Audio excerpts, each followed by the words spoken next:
Good morning. Good morning, good morning, And good welcome morning. to Kingdom Marriage Mondays with Jonathan and Michelle Yes, DeBose. happy Monday. So happy you could join us again this week.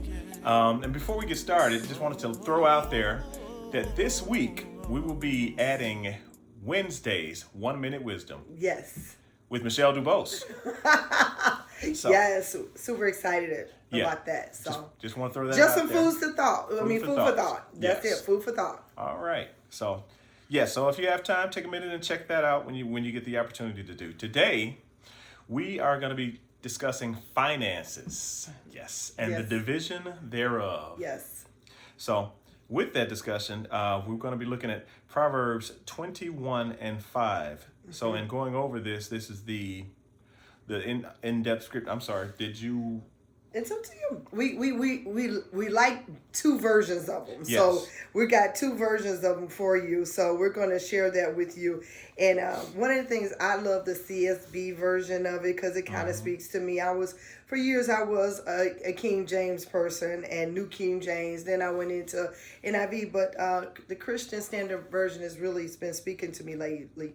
But Proverbs 21:5 says, "The plans of the diligent certainly lead to profit, but anyone who is reckless certainly becomes poor."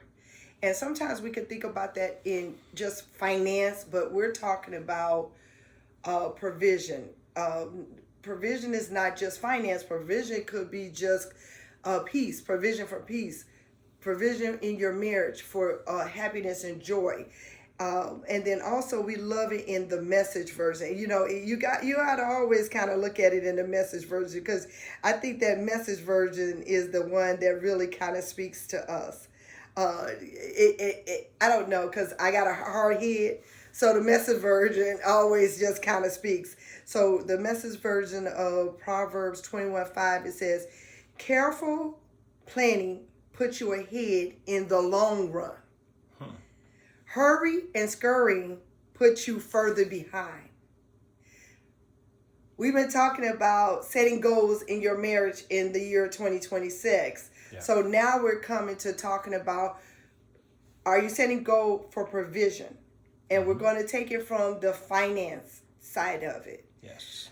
Are you all sitting down and having those conversations in 2026 about your finances?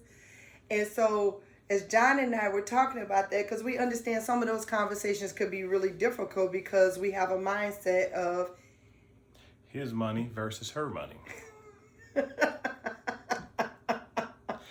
Yeah. So, and as we talked, I discussed that this is one of the biggest discrepancies in marriage because yes, these are two completely different people. Yes, you may have a lot in common, but these are two completely different people coming together. And in that coming together, everybody's not in the same mindset of, hey, whatever we're making, we throwing it all in the same pot. This is the DuBose family. This is the DuBose family finances. Everybody doesn't believe that way. So, Yep. No, before you continue on that, I wanted to share, and I believe I shared this in a video before, of the what my father, his advice to us was, the best marriage was when you had nothing and you worked together to get everything, and that had to do with finances too. So if John had a penny and I had a penny, we had two pennies. yeah. And we always, when we did get, so disclaimer here, we did get married young. Yeah. So we didn't have anything. So anything we had to do together. But go ahead. Yeah. So, but yes, and yes, I'm glad you pointed out that point that we did get married young. So everybody doesn't get married young, and you know, there's sometimes a whole history being brought to that relationship from before with that marriage. And that history, I'm not just talking about previous relationships or, you know, divorce, blended families, anything like that. I'm talking about, I'm going in relation to upbringing. Upbringing. Yep. So, and the perfect example I use for upbringing is, so say that one of you comes from a household where your upbringing was such that you didn't have a whole lot growing up. So everything that you got, when you did get some money, you were anxious to spend it because you were always behind on something. So as soon as you got it, as soon as it came in, it was going out. And that was the mindset. Believe it or not, it's an unspoken mindset that is taught going forward in your children's life, in your generations to come, because you are showing them that this is the way that life goes. As soon as you get money, you pay out wherever it has to go. Well, and that same mindset can be misconstrued when you're growing up as, okay, as soon as I get money, I need to spend it. Whereas the total opposite of that spouse that you are marrying can be of the mindset of both of her parents were educated. Both of her parents had 401ks, savings plans, retirement plans, vacation funds, all of these things as savings, and knew all of these things and taught you all of those things from the get-go, from the get-go coming up. So you knew and understood this coming into a marriage and relationship. Now, the two of you, hey, we meet in college. We both have the same mindset. We getting our education, this, that, and the other. We understand each other. We love each other, blah, blah, blah. You get married, you get together, and find out that you are on two completely different wavelengths as far as what financing is once it comes to financing. And that's a good point, because you said that earlier when we were preparing for this. The things that brought you in common. Yes. You could also have a thing that divides you. Yes. And that could be finance. So John and I have like spirits. We love God. We like going to movies. We like going to dinner. Those are the things that brought you together. But nobody ever has that conversation about what's your thought process on finances. Right. What was your upbringing on finances? So there's where the division comes in. Even though you could be on an alignment on these other things, but there's a division which creates the mindset of his and her, his money versus my money. His money versus my money. And not to cut you off, but even I was just sitting here thinking about, as John was talking about he and her, hey, I said, let's be transparent. Let's talk about us. Talk about us. Jonathan and I came to a part in our marriage where finances was a big thing because he was laid off for a long period of time and I was working. I was not working. I was home with the kids.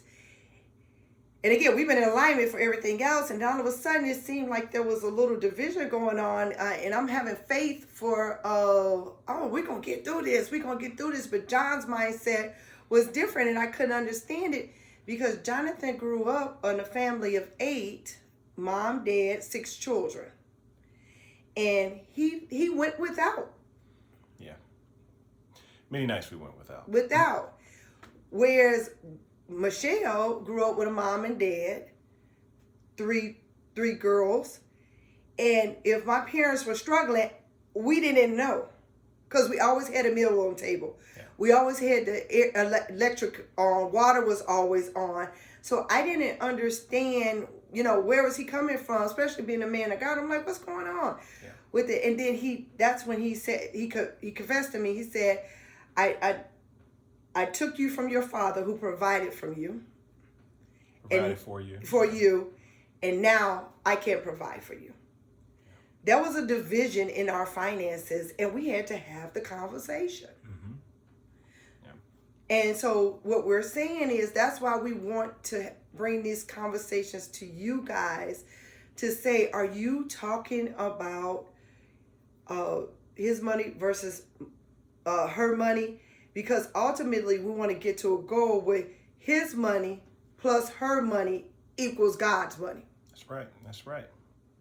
So in doing so, we have to ask the question, how do we work towards the proper delegation of the provision that he has given us, that he has given our household? What is it that we can do to come together? And when you even think about that,